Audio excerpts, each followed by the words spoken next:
Condensation appearing on your Southampton, Pennsylvania home's windows can be confusing to see, and there can be a couple of explanations of why this is happening, because sometimes windows build interior condensation when warm and humid air contacts the glass.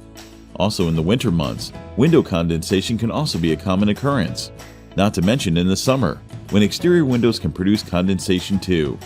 That being said, homeowners shouldn't worry about this too much, as the condensation will usually go away. But if condensation is appearing on your interior windows, you may have a problem.